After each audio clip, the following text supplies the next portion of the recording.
और महाराज जी की कथा के आयोजन में अपने अपने समर्पण भाव से लगे। यह कथा दमोह के अंदर 24 दिसंबर से 1 जनवरी तक आयोजित है।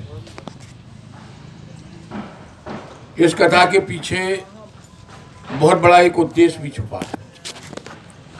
यह कथा करीब महाराज जी के सानिध्य में आकर कई बार उनसे भेंट हुई। कई बार जब हमने निवेदन किया तब उन्होंने इस बात की स्वीकृति दी कि यहाँ दमोह में कथा करेंगे। तारीख जब मिलना हो सो मिले। उसके पीछे कई कारण हैं, वह यहाँ सार्वजनिक रूप से बताना उचित भी नहीं समझ रहा हूँ। मेरे मन की इच्छा थी कि एक बार दमोह में इनके चरण पड़ जाए। महाराज जी का 1-2 बार आना हुआ। आपको याद होगा, मुझे तारीख याद है, 4 मार्च को महाराज जी आशीर्वाद गार्डन में आए थे। यहाँ हमारे सभी भाई आप लोग बैठे हैं। उस समय तो मेरा उनसे दरपरस्त भी नहीं होता था, ना ही वो भैया, ना ही उनसे कोई बातचीत होती थी।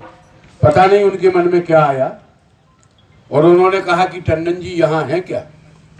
और मैं खड़ा हुआ तो बोले 2022 में कथा करेंगे और दरबार लगाएंगे, तैयारी चालू करो। 2022 से 2022 अब समाप्त ना हो जाए तो मैंने एक दिन जाके महाराज जी से निवेदन किया और उनकी चरण पकड़े कि आपने वादा किया था 2022 में कथा का, तो अब कथा हो जाए। महाराज जी ने कहा 2023 में करेंगे। तो महाराज जी निवेदन तो है 2022 पर 2023 में भी हो जाएगी। तो बोले अच्छा करते। तो उन्होंने कहा ना तुम्हारी ना हमारी, 2022 भी और 2023 भी। अगर भागवत कथा करते हैं तो वो 7 दिन की होती है। अब तो उनकी इतनी व्यस्तता है कि 3-3, 4-4 दिन की कथा भर दे रहे हैं, वो 1 दिन की कथा दे रहे हैं। मैंने सोचा आप सबके सहयोग से, आप सबकी प्रेरणा से क्यों ना राम कथा करा दी जाए। उसके पीछे सीधा उद्देश्य था कि राम कथा 9 दिन होती है, भागवत कथा 7 दिन होती है। तो क्यों ना दमोह के लोग, आसपास के लोग और पूरा शिष्य मंडल 9 दिन कथा सुने। तो ये 9 दिन की कथा है, 24 तारीख से 1 तारीख तक। और ये कथा चयन में भी बड़ी दुविधा थी। लोगों का कहना था कि दमोह के आसपास ग्रामों में की जाए। कादीपुर में कथा हुई थी और बहुत लोगों ने सुना था, लेकिन कादीपुर में हमें एक बात देखने को मिल रही थी कि दमोह से लोगों को जाने में और आसपास के गांव से लोगों को आने में काफ़ी खर्च करना पड़ता था। ऑटो रिक्शा से या खुद की वाहन से या अपनी अपनी मोटरसाइकिल और साइकिलों से जाते थे लोग। तो उन्हें कथा एक दिन की 100-200 रुपये में पड़ती थी, जाना आना। यानी एक प्रकार से 7 दिन की कथा के लिए उस गरीब आदमी के लिए 1000 रुपया चाहिए। उस बात को भी हमने ध्यान में रखा। और फिर सुविधाएं भी चाहिए। साधु संत कहाँ रुकेंगे, उनका भंडारा कहाँ होगा, दमोह का नाम रोशन रहे। दमोह ने अपनी हर क्षेत्र में एक मिसाल बनाई है, चाहे वह कोई भी क्षेत्र हो, बदनामी ना हो जाए। तो इसलिए सोचा गया दमोह का ही। अब जैसे पैसा आप कितने भी खर्च कर लो, बड़ी बड़ी शादियां होती हैं, इससे बड़ी शादियां होती हैं, लोग होते हैं, लेकिन इसका एक अलग मायने है, इसकी एक अलग बात है। ना कोई ऐसा निमंत्रण है, ना कोई ऐसी बात है। माउथ टू माउथ आप अपने आप एक दूसरे से लोग कह रहे हैं कि कथा सुनने चलना है, कथा सुनने चलना है, कथा सुनने चलना है। एक सांकेतिक रूप से होर्डिंग और ये सब लगाना भी जरूरी है, ताकि लोगों को ये भी पता चल जाए कि कथा की तारीख क्या है।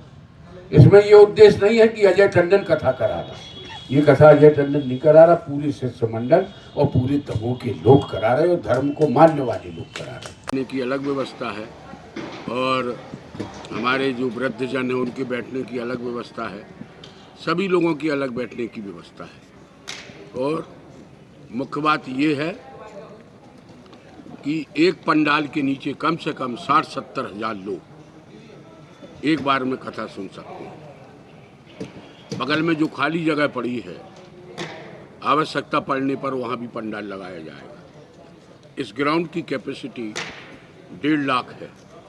1.5 लाख लोग एक साथ कथा सुन सकते हैं और पूरी तैयारियां हो चुकी हैं। महाराज जी जहां रुक रहे हैं कृष्णा हाइट में, वहां पर बिल्कुल उसको दुल्हन की तरह सजा दिया गया और जहां ये कथा होना है ये बिल्कुल अयोध्या नगरी के समान सजेगी। ये बड़े सौभाग्य का विषय है कि सभी लोग, मैं अकेला नहीं, सभी लोग इसमें बढ़ चढ़कर हिस्सा ले रहे हैं। करीब 1000 से 1500 वॉलंटियर्स रहेंगे जो कि लोगों को व्यवस्थित रखेंगे। हमारी यातायात व्यवस्था, हमारा प्रशासन, सभी लोग इस कार्य में जुटे हुए हैं। केवल उद्देश्य ये है कि सभी लोग कथा का आनंद ले सकें। और दूसरा, उससे ज़्यादा भी भव्यता कलश यात्रा है। सुबह 9 बजे 24 तारीख को सुबह 9 बजे कलश यात्रा निकाली जाएगी। आशीर्वाद गार्डन में सभी हमारी महिलाएं, बहनें, पुरुष, युवा साथी, सभी वॉलंटियर, सभी कथा प्रेमी, सभी मंडल, छतरपुर मंडल, सागर मंडल, पन्ना मंडल, हटा मंडल, जितने भी मंडल हैं मध्य प्रदेश के अंदर, सभी लोग आ रहे हैं। इनके रुकने की भी व्यवस्था कर दी गई है। कोई यहाँ भूखा नहीं जाएगा। राम कुमार स्कूल में साधु संतों की व्यवस्था, यहाँ पर विशाल भंडारा होगा आखिरी दिन, जिसे हम प्रसादी कहेंगे। करीब 1 लाख लोगों की भंडारे की व्यवस्था। और जो हमारी कलश यात्रा होगी वह आशीर्वाद गार्डन से प्रारंभ होकर घंटाघर पर स्थित हृदय स्थल बूंदाबऊ मंदिर में कलश की पूजा हमारे दमोह के जितने भी मंदिरों के पंडित जी लोग हैं वो करेंगे। साधु संत लोग बग्गियों पर विराजमान होंगे। आगे आगे सबसे पहले गजराज चलेंगे, उसके बाद में घुड़सवार रहेंगे, अखाड़े रहेंगे। अखाड़े में हमने ये रखा है केवल चक्र और बनेटी, इसमें कोई तलवारबाजी या वो नहीं, क्योंकि यात्रा हमको 2.5 घंटे में, यात्रा करीब कलश यात्रा 2.5 से 3 किलोमीटर की है और समय की पाबंदी है। 12:30 बजे तक यह यात्रा यहाँ पर पहुँच जाएगी और 1 बजे से कथा प्रारंभ। आप सब आमंत्रित हैं। अच्छा हुआ, आपके माध्यम से हम जनता से हाथ जोड़ के अपील करते हैं कि इस धार्मिक कार्य में अपनी सहभागिता निभाएं। यह कोई राजनीतिक मंच नहीं, ये कोई राजनीतिक कथा नहीं, ये धर्म कथा है। धर्म पे बात होगी ताकि अपना झंडा सबसे ऊंचे लहराता रहे। हमारे परम स्नेही राकी सुरेखा जी का पूरा ये जलसा है और ये बहुत बड़ी कॉलोनी बन रही है और ये शहर की सबसे बड़ी कॉलोनी है। कहने का आशय ये है कि महाराज जी कई जगह रुक सकते थे, कई लोग अपनी अपनी जगहों पर रुकाना चाह रहे थे, लेकिन धाम से जो लोग आए थे उन्होंने इस जगह को चुना और इससे अच्छी और खूबसूरत जगह कहीं दिख नहीं रही थी और ये ही पूरा इंतज़ाम कर रहे हैं। महाराज जी रुकेंगे, यहाँ पर लोगों से मिलेंगे भी। यहाँ पर एक ग्राउंड में भजन संध्या का और अलग अलग लोगों के जो सांस्कृतिक कार्यक्रम होंगे उनके लिए जगह निर्धारित की गई है और महाराज जी के साथ कम से कम जो 40 लोगों की टीम होती है वो रहेंगे। और विशेषता ये है, यहीं पर महाराज जी का भोजन बनेगा, क्योंकि 9 दिन बहुत दिन होते हैं। 9 दिन तक महाराज जी यहाँ पर रुककर फिर यहाँ से महाराज जी जाएंगे कथा के लिए और फिर वापस यहीं आएंगे और यहाँ पर भी लोगों को मिलना होगा जिनको महाराज जी चाहेंगे उनसे। बढ़िया इंतज़ाम है, हम लोग संतुष्ट हैं, सभी लोग संतुष्ट हैं और इससे अच्छी व्यवस्था कहीं और हो भी नहीं सकती। Eklavya University Damoh will guide you towards a bright future. 28 acres of lush green campus, largest campus of Bundelkhand, experienced and dedicated faculty. 50 future-ready courses taught in 12 different schools, separate courts and ground for sport, fully equipped lab and workshop, safe and fully equipped separate hostel for girls.